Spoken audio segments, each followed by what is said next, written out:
বিশ্ব সংবাদে আপনাকে স্বাগত। শুরুতেই জানাবো হাতে পাওয়া সর্বশেষ আন্তর্জাতিক সংবাদের শিরোনাম, পরে বিস্তারিত।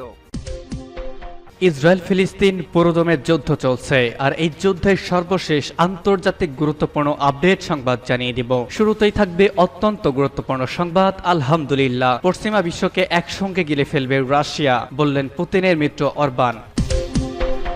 এরপর থাকবে অত্যন্ত সুখবর, নেতানিয়াহুর বিরুদ্ধে গ্রেপ্তারি পরোয়ানার আবেদনের মার্কিন সিনেটরের সমর্থন।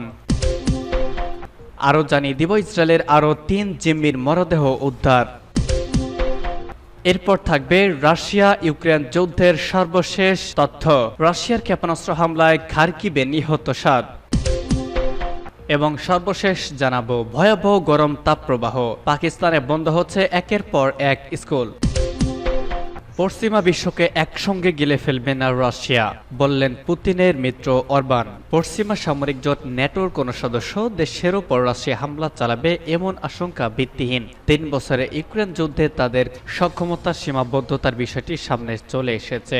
শুক্রবার তথা আজ এক সাক্ষাৎকারে এসব কথা বলেছেন হাঙ্গেরির প্রধানমন্ত্রী ভিক্টর অরবান। খবর রয়টার্সের। 2010 সাল থেকে ইউরোপীয় ইউনিয়ন ও ন্যাটোর সদস্য হাঙ্গেরির ক্ষমতায় আছেন জাতীয়তাবাদী নেতা অরবান। তিনি রুশ প্রেসিডেন্ট ভ্লাদিমির পুতিনের মিত্র হিসেবে পরিচিত। 2022 সালে ফেব্রুয়ারিতে রাশিয়া ইউক্রেনে পূর্ণ মাত্রায় আগ্রাসন শুরু করলে অন্যান্য পশ্চিমা দেশ কিয়েভকে অর্থ ও অস্ত্র সহায়তা দিলেও বিরত থাকে বুদাপেস্ট। এমনকি ইউক্রেনকে সহায়তা করার জন্য ন্যাটোর দীর্ঘমেয়াদী পরিকল্পনা থেকে বেরিয়ে আসতে চায় দেশটি। ন্যাটোর এই পরিকল্পনাকে পাগলাটে মিশন বলে মন্তব্য করেছেন তাদের দেশের পররাষ্ট্রমন্ত্রী। আজ এক সাক্ষাৎকারে পাবলিক রেডিওকে অরবান বলেছেন, ইউক্রেনীয়দের সঙ্গে একটি গুরুতর ও কঠিন যুদ্ধে লড়ছে রুশ সামরিক বাহিনী। তাদের যদি ইউক্রেনীয়দের একেবারে পরাজিত করে ফেলার মতো শক্তি থাকত, তাহলে তারা ইতিমধ্যেই তা করতে ফেলত। তিনি বলেন, ন্যাটোর সামরিক সক্ষমতা ইউক্রেনের চেয়ে অনেক বেশি, তাই রাশিয়া বা অন্য কোনো দেশ ন্যাটোর বিরুদ্ধে আক্রমণ করবে এমন সম্ভাবনা কম। হাঙ্গেরির প্রধানমন্ত্রী বলেন, রাশিয়া যারা এমনকি ইউক্রেনকে পরাজিত করতে পারে না, হঠাৎ করে এসে পুরো পশ্চিমা বিশ্বকে গিলে ফেলবে, বিষয়টি আমি যৌক্তিক বলে মনে করি না, এর সম্ভাবনা খুবই কম। নেতানিয়াহুর বিরুদ্ধে গ্রেপ্তারি পরোয়ানার আবেদনে মার্কিন সিনেটরের সমর্থন। ইসরায়েলের প্রধানমন্ত্রী বেনিয়ামিন নেতানিয়াহু সহ অন্য নেতাদের বিরুদ্ধে আন্তর্জাতিক অপরাধ আদালতে করা গ্রেপ্তারি পরোয়ানার আবেদনে সমর্থন জানিয়েছেন প্রভাবশালী মার্কিন সিনেটর বার্নি স্যান্ডার্স। একই সঙ্গে আন্তর্জাতিক আইনকে সম্মান করার জন্য মার্কিন যুক্তরাষ্ট্রের প্রতি আহ্বান জানিয়েছেন তিনি। খবর আনাদোলু এজেন্সির। মঙ্গলবার রাতে বার্নি স্যান্ডার্স বলেন, আমি দেখছি আইসিসি আন্তর্জাতিক আইন ন্যূনতম শালীনতার মান বজায় রাখার চেষ্টা করছে। আমাদের সরকারের অন্তত এটুকু করা উচিত। ফিলিস্তিনের অবরুদ্ধ গাজা উপত্যকায় গণহত্যা এবং আন্তর্জাতিক আইন লঙ্ঘনের অভিযোগে নেতানিয়াহু সহ ইসরায়েলি নেতাদের বিরুদ্ধে আন্তর্জাতিক অপরাধ আদালতে গ্রেপ্তারি পরোয়ানা জারির এই আবেদন করেছিলেন আইসিসির প্রধান প্রকৌশলী করিম খানের। একই সঙ্গে হামাসের 3 নেতার বিরুদ্ধেও গ্রেপ্তারি পরোয়ানার আবেদন জানিয়েছিলেন তিনি। স্যান্ডার্স বলেন, গত বছর আইসিসি যখন রুশ প্রেসিডেন্ট ভ্লাদিমির পুতিনকে যুদ্ধ অপরাধী ঘোষণা করে, তখন মার্কিন সরকার তার সিদ্ধান্তকে স্বাগত জানায়। বার্নি স্যান্ডার্স আরো বলেন, কেউ কেউ যুক্তি দিয়েছেন যে গণতান্ত্রিকভাবে নির্বাচিত ইসরায়েলি সরকার প্রধানকে পুতিনের সঙ্গে তুলনা করা অন্যায্য। পুতিন একটি কর্তৃত্ববাদী ব্যবস্থা পরিচালনা করেন, তবে আমি বলতে চাই গণতান্ত্রিকভাবে নির্বাচিত কর্মকর্তারাও যুদ্ধ অপরাধ করতে পারেন। মার্কিন সিনেটর বলেন, আইসিসি তার কাজ করছে, তার যা করার কথা তা করছে। আইসিসি সিদ্ধান্তে আমাদের সম্মান জানানো উচিত। আমরা শুধু আমাদের জন্য সুবিধাজনক আইনগুলোর প্রয়োগ চাইতে পারি না। তিনি সিনেটরদের স্মরণ করিয়ে দেন যে গত বছরের 7 অক্টোবর ইসরায়েল হামাস যুদ্ধ শুরুর পর থেকে 25,000-এর বেশি ফিলিস্তিনি নিহত এবং প্রায় 80,000 মানুষ আহত হয়েছে। বার্নি স্যান্ডার্স বলেন, ইসরায়েলের অধিকার রয়েছে হামাসের বিরুদ্ধে দাঁড়ানোর, কিন্তু তাই বলে নারী শিশু সহ গাজার নিরীহ জনগণের বিরুদ্ধে সর্বাত্মক যুদ্ধ চালানোর অধিকার নেতানিয়াহুর নেই। তিনি বলেন, ইসরায়েল যা করছে তার পরিণতি তাকে ভোগ করতেই হবে। তিনি বলেন, আইসিসি যা করেছে তা বিশ্ব সম্প্রদায়ের জন্য গুরুত্বপূর্ণ এই অর্থে যে আমরা মানব জাতিকে বর্বরতার দিকে নামতে দিতে পারি না। ইসরায়েলের আরও 3 জিম্মির মরদেহ উদ্ধার।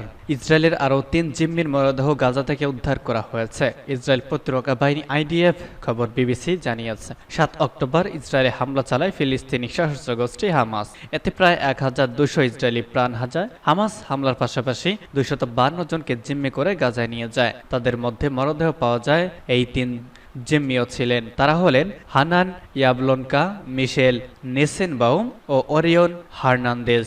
আইডিএফ বলছে মরদেহ 3টি জাবালিয়া শহরের উত্তর দিক থেকে উদ্ধার করা হয়। ইসরায়েলের অভ্যন্তরীণ গোয়েন্দা সংস্থার সঙ্গে যৌথ অভিযানে তাদের উদ্ধার করা হয়। এক সপ্তাহ আগেই আরও 3 জিম্মির মরদেহ গাজা থেকে উদ্ধার করা হয়। ইসরায়েল বলছে এখনো প্রায় 130 জনের মতো জিম্মি রয়ে গেছে।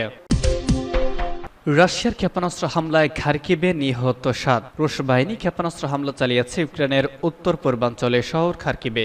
এতে অন্তত 7 জন নিহত সহ আরও আহত হয়েছেন। বিষয়টি নিশ্চিত করেছেন খার্কিভের অঞ্চলের গভর্নর ওলেগ সিনেগুগভ। ইউক্রেনীয় দ্বিতীয় বৃহত্তম শহরটিতে 15টি ক্ষেপণাস্ত্র হামলা চালিয়েছে রাশিয়া। এই সময় হতাহতের ঘটনা ঘটে। হামলায় এখনও 2 জন নিখোঁজ রয়েছেন। ইউক্রেনের এই কর্মকর্তা স্থানীয় বাসিন্দাদের নিরাপদে থাকার আহ্বান জানিয়েছেন। খবর রয়টার্সের। ইউক্রেনের রাষ্ট্রীয় রেলওয়ে কোম্পানির পক্ষ থেকে বলা হয়েছে রুশ হামলায় বেশ কিছু স্থাপনা ক্ষতিগ্রস্ত হয়েছে। এছাড়া কয়েকজন কর্মী আহত হয়েছেন। চলতি মাসের শুরুর দিকে রাশিয়ান বাহিনী অঞ্চলটিতে নতুন করে হামলা শুরু করেছে।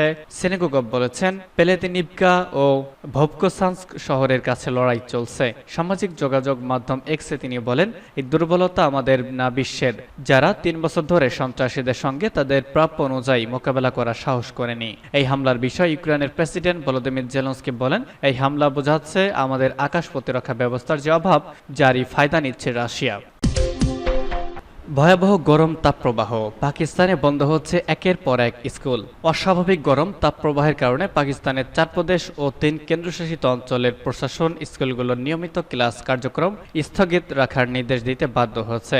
ইতোমধ্যেই দেশটিতে সবচেয়ে জনবহুল দেশ পাঞ্জাবে আগামী 1 সপ্তাহ স্কুল বন্ধ রাখার নির্দেশ দিয়েছে প্রাদেশিক সরকার। গতকাল পাঞ্জাব প্রাদেশিক সরকারের শিক্ষা মন্ত্রণালয় থেকে দেওয়া এক বিজ্ঞপ্তিতে বলা হয়েছে চলমান তাপপ্রবাহের কারণে আগামী 25 মে থেকে 31 মে পর্যন্ত পাঞ্জাবের সব প্রাথমিক, মাধ্যমিক ও উচ্চ মাধ্যমিক স্কুল বন্ধ থাকবে। কোনো স্কুল কর্তৃপক্ষ যদি চায় তাহলে এই সময় পরীক্ষা নিতে পারবে, তবে সেক্ষেত্রে অবশ্যই শিক্ষার্থী ও শিক্ষকদের স্বাস্থ্যগত নিরাপত্তার ব্যাপারটি সবার আগে বিবেচনা করতে হবে। প্রসঙ্গত পাকিস্তানের রাজধানী ইসলামাবাদ এবং অন্য 3 প্রদেশ সিন্ধু, বেলুচিস্তান ও খাইবার পাখতুনখোয়ায় গত প্রায় 2 সপ্তাহ ধরে চলছে তাপপ্রবাহ। কোনো কোনো এলাকায় তাপমাত্রা পৌঁছেছে প্রায় 50 ডিগ্রি সেলসিয়াসে। পাকিস্তানের আবহাওয়া দপ্তরের কর্মকর্তারা জানিয়েছেন গ্রীষ্মকালে পাকিস্তানের স্বাভাবিক যে গড় তাপমাত্রা তার চেয়েও স্থানভেদে 4 ডিগ্রি থেকে 6 ডিগ্রি সেলসিয়াস বেশি গরম পড়েছে চলতি 2023 সালের মে মাসে। গতকাল এক বিবৃতিতে পাকিস্তানের চিকিৎসকদের জাতীয় সংগঠন জানিয়েছে বড় শহরগুলোতে হিট স্ট্রোক ও অন্যান্য গরমজনিত শারীরিক সমস্যা নিয়ে প্রতিদিন শত শত রোগী ভর্তি হচ্ছেন। আবহাওয়াগত কারণে পাকিস্তানে স্কুল বন্ধ হওয়া বিরল নয়। 2022 সালের ভয়াবহ বন্যায় সপ্তাহের পর সপ্তাহ ডুবেছিল দেশটির মোট ভূখণ্ডের 1/3 এলাকা। বন্যায় সরাসরি ক্ষতিগ্রস্ত হয়েছিল 3 কোটি 30 লাখের বেশি মানুষ। সেবারও দিনের পর থেকে দিন বন্ধ ছিল স্কুলগুলো। রাজধানী ইসলামাবাদে এক সংবাদ সম্মেলনে প্রধানমন্ত্রী শাহবাজ শরীফের জলবায়ু বিষয়ক উপদেষ্টা রবিনা খুরশিদ আলম বলেন পাঞ্জাবের 26টি জেলার সবগুলোতে, সিন্ধের দক্ষিণাঞ্চলে এবং বেলুচিস্তানের দক্ষিণ পশ্চিমাঞ্চলে কয়েকদিন আগে থেকে ব্যাপক তাপপ্রবাহ শুরু হয়েছে এবং আগামী অন্তত 1 সপ্তাহ এই অবস্থা থাকবে। উষ্ণতা বৃদ্ধির কারণে বিশ্বের যেসব দেশ বর্তমানে সবচেয়ে বেশি আবহাওয়াগত দুর্যোগ ও ক্ষয়ক্ষতির শিকার হচ্ছে সেসব দেশের তালিকায় 5ম স্থানে আছে পাকিস্তান, সংবাদ সম্মেলনে বলেছেন রবিনা।